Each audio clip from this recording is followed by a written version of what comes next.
ಮಾಜಿ ಪ್ರಧಾನಿಗಳಾದಂತಹ ಮನಮೋಹನ್ ಸಿಂಗ್ ಅವರು ನಿಧನರಾಗಿದ್ದಾರೆ. ಈಗಷ್ಟೇ ಶ್ರದ್ಧಾಂಜಲಿ ಕಾರ್ಯಕ್ರಮವನ್ನು ಕೆಪಿಸಿಸಿ ವತಿಯಿಂದ ಆಯೋಜಿಸಲಾಗಿತ್ತು ಮತ್ತು ಸಾಕಷ್ಟು ವಿಚಾರಗಳನ್ನ ಇಲ್ಲಿ ವಿಟಿ ಕೂಡ ಪ್ಲೇ ಮಾಡಲಾಯಿತು.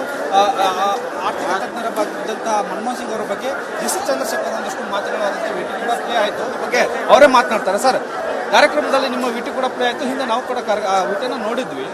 ಎಷ್ಟು ಭಾರತಕ್ಕೆ ಅನಿವಾರ್ಯವಾಗಿದ್ದರು ಮನಮೋಹನ್ ಸಿಂಗ್ ಅವರು ಮತ್ತು ಅವರು ಮಾಡಿದಂಥ ಕೆಲಸಗಳು ಕೂಡ ಈಗಲೂ ಕೂಡ ನೆನಪಲ್ಲಿ ಹೇಗಿರ್ತವೆ ಅಂತ? ನಿಜವಾಗ್ಲೂ ಇಡೀ ಪ್ರಪಂಚದಲ್ಲಿ ನನ್ನ ಪ್ರಕಾರ ಯಾವುದೇ ಒಬ್ಬ ಆರ್ಥಿಕ ತಜ್ಞನನ್ನ ಪ್ರಧಾನಿ ಮಾಡಿದ್ದಂಥ ಉದಾಹರಣೆಗಳು ಇಲ್ಲ. ಎಲ್ಲೂ ಕೂಡ ಆ ಥರ ಪ್ರಯೋಗಗಳು ನಡೆಯೋದಕ್ಕೆ ಸಾಧ್ಯನೇ ಇಲ್ಲ. ಅದರಲ್ಲಿ ಭಾರತ ಒಂದು ದೊಡ್ಡ ಪ್ರಜಾಪ್ರಭುತ್ವದಂಥ ರಾಷ್ಟ್ರಕ್ಕೆ ಸೋನಿಯಾ ಗಾಂಧಿ ಅವರು ಅವತ್ತೊಂದು ದಿವಸ ಕಾಂಗ್ರೆಸ್ ಪಕ್ಷಕ್ಕೆ ಯಾರನ್ನ ಪ್ರಧಾನಿ ಮಾಡಬೇಕು ಅನ್ನೋ ಒಂದು ಯೋಚನೆ ಬಂದಂಥ ಸಂದರ್ಭದಲ್ಲಿ ಯಾವ ಒಬ್ಬ ಅಸ್ಟ್ರಾಲಜರು ಕೂಡ ಹೇಳಿರಲಿಲ್ಲ ಪ್ರಧಾನಮಂತ್ರಿ ಆಗ್ತೀರಾ ಅಂತ ಅಂದ್ಬಿಟ್ಟು ಯಾರಿಗೆ ನಮ್ಮ ಮನಮೋಹನ್ ಸಿಂಗಿಗೆ.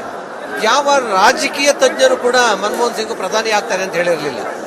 ಅಂತ ಒಂದು ಸಂದರ್ಭದಲ್ಲಿ ಎಲ್ಲಿ ಆರ್ಥಿಕತೆ ಅಧೋಗತಿಗೆ ಬಿದ್ದಿತ್ತು ಅಂತ ಒಂದು ಸಂದರ್ಭದಲ್ಲಿ ಸೋನಿಯಾ ಗಾಂಧಿ ಅವರು ಹುಡುಕಿ ಅವ್ರನ್ನ ಕರ್ಕೊಬಂದು ರಾಷ್ಟ್ರಕ್ಕೆ ಒಂದು ಪ್ರಧಾನಮಂತ್ರಿಗಳನ್ನ ಮಾಡಿ ಈ ಆರ್ಥಿಕತೆಯನ್ನ ಸರಿಪಡಿಸಬೇಕಾದ್ರೆ ಮನಮೋಹನ್ ಸಿಂಗ್ ಒಬ್ಬರೇ ಮಾತ್ರ ಸಾಧ್ಯ ಅನ್ನೋ ಒಂದು ದೃಷ್ಟಿ ಕೋನ ಅವರಲ್ಲಿ ಏನಿತ್ತು.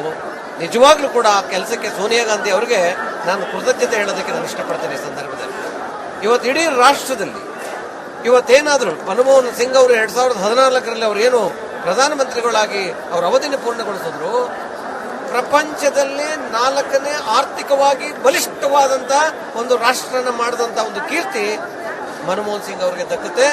ಆ ಒಂದು ನಿಟ್ಟಿನಲ್ಲಿ ಇವತ್ತು ಭಾರತ ಸಾಗಿದೆ. ಆ ಕಾರಣಕ್ಕೋಸ್ಕರ ಆ ಒಂದು ಧೀಮಂತ ನಾಯಕರನ್ನ ಕಳ್ಕೊಂಡಿದ್ದಕ್ಕೆ ಬರೀ irrespective of the political party ಯಾವುದೇ ರಾಜಕೀಯ ಪಕ್ಷಗಳಾಗಿರ್ಬೋದು ಎಲ್ಲರೂ ಕೂಡ ಒಮ್ಮತದಿಂದ ಒಪ್ಪುವಂತ ಮತ್ತು ಎಲ್ಲರೂ ಕೂಡ ದುಃಖ ಪಡುವಂತ ಏಕೈಕ ವ್ಯಕ್ತಿ ಇವತ್ತೊಂದು ದಿವಸ ಪ್ರಧಾನಿ ಅಂತ ಅನ್ನೋದು ಮನಮೋಹನ್ ಸಿಂಗ್ ಅವರು. ಅಂತ ಒಂದು ಹೆಜ್ಜೆನ ಇವತ್ತು ಬಿಟ್ಟು ಹೋಗಿದ್ದಾರೆ ಅಂತ ಅಂದ್ರೆ ಒಂದು ದೇಶ ಕಂಡಂತ ಅಪ್ರತಿಮ ಒಂದು ಆರ್ಥಿಕ ತಜ್ಞ ಇವತ್ತು ಇಲ್ದನೆ ಇರೋದು ನಿಜವಾಗ್ಲೂ ಕೂಡ ಒಂದು ಭಾರತ ದೇಶದ ಬಡವಾಗಿದೆ ಅನ್ನೋದು ನನ್ನ ಅನಿಸಿಕೆ. ಯಾವತ್ತೂ ಕೂಡ ಅವರು ರಾಜಕೀಯ ಟಿಕೆಟ್ ಉತ್ತರ ಕೊಟ್ಟಿಲ್ಲ, ತಮ್ಮ ಕೆಲಸದ ಮೂಲಕ ಚಾಪ್ ನಡೆಸಿದ್ದಾರೆ ಅಂದ್ರೆ ಇದು ಮುಂದಿನ ಪೀಳಿಗೆ ಕೂಡ ಒಂದಷ್ಟು ಆದರ್ಶಗಳು.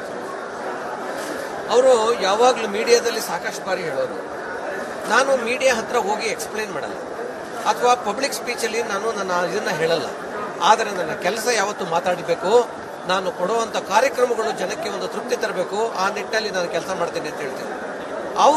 ಅವ್ರಿಗೆ ಪ್ಲಾನಿಂಗಿಗೆ, ಏಕೆಂದರೆ ಅವರು ಪ್ಲಾನಿಂಗ್ ಕಮಿಷನ್ನಲ್ಲಿ ಮಾತು ಕೂಡ ಕೆಲಸ ಮಾಡಿದಂಥವ್ರು.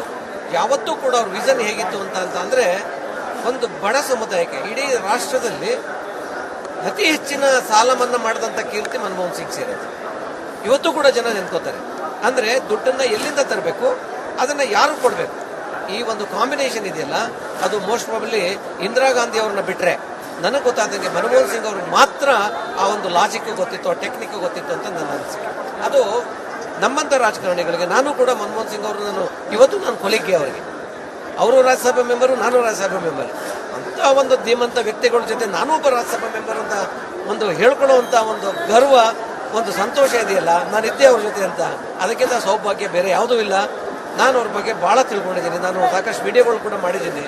ನಿಜವಾಗ್ಲೂ ಕೂಡ ನಮ್ಮಂಥ ಯುವಕರಿಗೆ, ಮುಂದೆ ರಾಜಕಾರಣಿಗಳಿಗೆ ಅಂಥವ್ರನ್ನ ಒಂದು ಆದರ್ಶವಾಗಿ ತಗೊಂಡು ಸಾಧ್ಯವಾದರೆ ರಾಜಕೀಯದಲ್ಲಿ ಬರುವಂಥ ವ್ಯಕ್ತಿಗಳು ಯಾರು ಯಂಗ್ಸ್ಟರ್ಸು ಅವರ ಮೇಲೆ ಒಂದು PhD ಮಾಡಿ ತದನಂತರ ರಾಜಕೀಯ ಮಾಡೋದು ಒಳ್ಳೆಯದು ಅನ್ನೋದು ನನ್ನ ಅಭಿಪ್ರಾಯ. ರಾಜ್ಯಸಭೆಯಲ್ಲಿದ್ದಾಗ ತಮ್ಮ ಅವರ ಒಡನಾಟ ಹೇಗಿತ್ತು?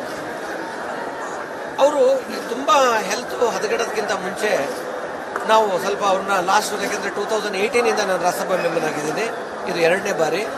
ಆ ಪ್ರಾರಂಭದ ದಿನಗಳಲ್ಲಿ ನಾವು ಅವ್ರ ಜೊತೆಯಲ್ಲಿ ಮಾತಾಡುವಾಗ ಎಲ್ಲ ಅವ್ರು ಅಡ್ವೈಸ್ ಮಾಡ್ತಿದ್ದು ಏನಂತ ಅಂದರೆ ಪ್ರತಿಯೊಂದರಲ್ಲೂ ಕೂಡ ಶ್ರದ್ಧೆ ಇರಬೇಕು, ಡಿಸಿಪ್ಲಿನ್ ಇರಬೇಕು ಅಂತ.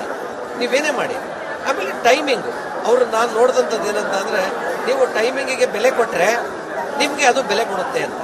ಸೊ ಅದರಿಂದ ಯಾವತ್ತೂ ಟೈಮ್ ಚೆನ್ನಾಗಿರಬೇಕು ಅಂತ ಅಂದರೆ ಟೈಮಿಂಗಿಗೆ ಬೆಲೆ ಕೊಡಬೇಕು ಅಂತ ನಮ್ಗೆ ಹೇಳೋದು. ಅದು ಭಾಳ ಒಂಥರ ನಾವೆಲ್ಲ ಸೇರ್ಕೊಳ್ಳೋ ಒಟ್ಟಿಗೆ ಒಂದು 10-15 ಜನ MP ಸೇರಿಕೊಂಡ್ರೆ ಅವರು ತುಂಬ ಖುಷಿಗಳು.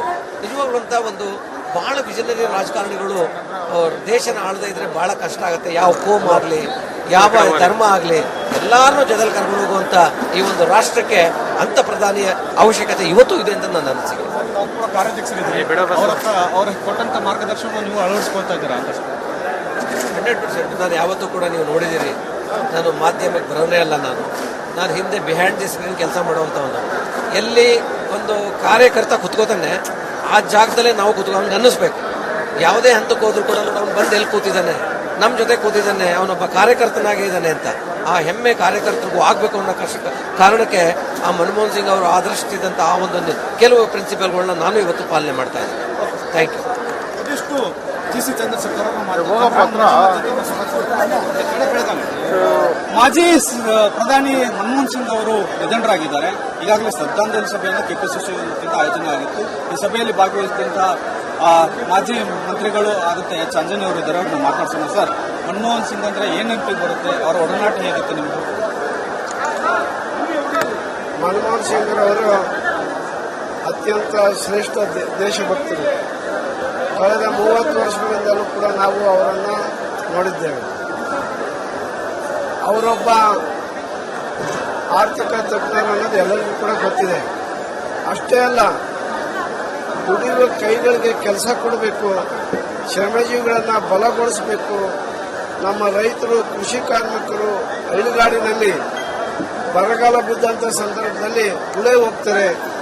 ಅವ್ರಿಗೇನಾದರೂ ಕೂಡ ಒಂದು ಉದ್ಯೋಗದ ಗ್ಯಾರಂಟಿ ಕೊಡಬೇಕು ಅಂತ ಹೇಳಿ ಅವರ ಅವಧಿಯಲ್ಲಿ ಉದ್ಯೋಗ ಖಾತ್ರಿ ಅಂತಕ್ಕಂಥ ಒಂದು ಯೋಜನೆ ಏನಿದೆಯಲ್ಲ, ಅದು ಒಂದು ಕ್ರಾಂತಿಕಾರಕವಾದಂಥ ಬಡವರ ಪರವಾಗಿರ್ತಕ್ಕಂಥ ಶ್ರಮಿಕ ವರ್ಗಗಳಿಗೆ ಅವರ ಶ್ರಮಕ್ಕೆ ಬೆಲೆಯನ್ನು ಅವರೇ ಕಟ್ಕೊಳ್ತಕ್ಕಂಥ ಒಂದು ಕಾರ್ಯಕ್ರಮವನ್ನು ನೀಡಿದಂಥ ಅದ್ಭುತವಾದಂಥ ವ್ಯಕ್ತಿ ಮನಮೋಹನ್ ಸಿಂಗ್ ಅವರು. ಇವತ್ತು ಅವರ ಅಗಲಿಕೆ ಜಗತ್ತೇ ಕಣ್ಣೀರನ್ನು ಸುರಿಸ್ತಾ ಇದೆ. ಅಂತ ಒಬ್ಬ ಮಹಾನ್ ನಾಯಕನಿಗೆ ನಾನು ನನ್ನ ಆಶೀರ್ವಾದರ್ಪಣೆಯನ್ನ, ಶ್ರದ್ಧಾಂಜಲಿಯನ್ನ, ಸಂತಾಪವನ್ನು ವ್ಯಕ್ತಪಡಿಸಿದ್ದೇನೆ. ಅವ್ರನ್ನ ಭೇಟಿ ಮಾಡಿದ್ರ, ಮಾತನಾಡಿದ್ರ? ಬೇಕಾದಷ್ಟು ಸತಿ ಭೇಟಿ ಮಾಡಿದ್ದೇನೆ. ಅವರೇನು ಮಂತ್ರಿ ಆಗಿಂತ ಮುಂಚೆನೆ ರಾಜ್ಯಕ್ಕೂ ಬಂದಿದ್ರು. ನಾನು ರಾಜ್ಯ ಯುವ ಕಾಂಗ್ರೆಸ್ನ ಅಧ್ಯಕ್ಷನಾಗಿದ್ದೆ 90ರಲ್ಲಿ. ರಾಜೀವ್ ಗಾಂಧಿ ಅವರು ನೋಡಕ್ ಬರ್ತಾ ಇದ್ರು. ಆ ಸಂದರ್ಭದಲ್ಲೂ ಕೂಡ ನೋಡಿದ್ದೇನೆ. ಅವರು ಆರ್ಥಿಕ ಮಂತ್ರಿಯಾಗಿ ನೋಡಿದ್ದೀನಿ, ಪ್ರಧಾನಮಂತ್ರಿ ಆದಾಗ ಕೂಡ ನೋಡಿದ್ದೀನಿ. ಅದರಿಂದ ಅವರು ಬಹಳ ಸಂಯಮ ವ್ಯಕ್ತಿ, ಸಂಪನ್ನ ವ್ಯಕ್ತಿ. ಈಗಾಗಲೇ ಮಾತಾಡಿದಂಥ ಮಾನವರೆಲ್ಲ ಹೇಳಿದ್ದಾರೆ, ಒಬ್ಬ ಮೌನ ಅಂತಂದು ಹೇಳ್ಬಿಟ್ಟು. ಮೌನಿ ಅಲ್ಲ, ಅವ್ರ ಜ್ಞಾನಿ ಅಂತಕ್ಕಂಥ ಮಾತನ್ನು ನಾನು ಕೂಡ ಅದನ್ನ ಈಗ ಕಾಂಗ್ರೆಸ್ ಅಷ್ಟರ ಮಟ್ಟಿಗೆ ಅವರನ್ನ ನೆನಪಿಸುವಂತ ಕೆಲಸವನ್ನು ಮಾಡಬೇಕು. ಮುಂದಿನ ಪೀಳಿಗೆ ಕೂಡ ಅವ್ರನ್ನ ನೆನಪಿಡುವಂತ ಕೆಲಸವನ್ನು ಮಾಡುವಂತ ಕೆಲಸ ಕಾಂಗ್ರೆಸ್ ಮೇಲೆ ಹೊಣೆ ಇದೆ. ಈಗ ನಮ್ಮ ಕಾಂಗ್ರೆಸ್ ಅಧ್ಯಕ್ಷರು DK ಶಿವಕುಮಾರಿನವರು ಪ್ರಕಟಣೆ ಮಾಡಿದರು. ಅವರ ಆರ್ಥಿಕ ನೀತಿ ಮತ್ತು ಅವರ ತತ್ವ ಸಿದ್ಧಾಂತಗಳನ್ನ ಜೀವಂತವಾಗಿ ಇರಲಿಕ್ಕೋಸ್ಕರ ಬೆಂಗಳೂರು ವಿಶ್ವವಿದ್ಯಾಲಯದಲ್ಲಿ ಅವರ ಹೆಸರನ್ನು ಪೀಠ ಮಾಡಬೇಕು. ಮುಂದಿನ ಪೀಳಿಗೆಗಳು, ವಿದ್ಯಾರ್ಥಿಗಳು ಅದನ್ನು ಅಧ್ಯಯನ ಮಾಡಬೇಕು ಅಂತಂದು ಹೇಳಿದ್ದಾರೆ. ಹೀಗೆ ಅವ್ರನ್ನ ನೆನಪಿಡುವಂತ ಕಾರ್ಯಕ್ರಮವನ್ನು ಸದಾ ಕಾಂಗ್ರೆಸ್ ಪಾರ್ಟಿ ಮಾಡ್ತಾ ಇದೆ. ಇದಿಷ್ಟು ಮಾಜಿ ಸಚಿವರಾದಂತಹ ಎಚ್ ಆಂಜನೇಯ ಅವರು ಮತ್ತು ಕ್ಯಾಮ್ರಾಮನ್ ಮಂಜುನಾಥ್ ರಿಪಬ್ಲಿಕ್ ಕನ್ನಡ ಬೆಳಗಾವಿ.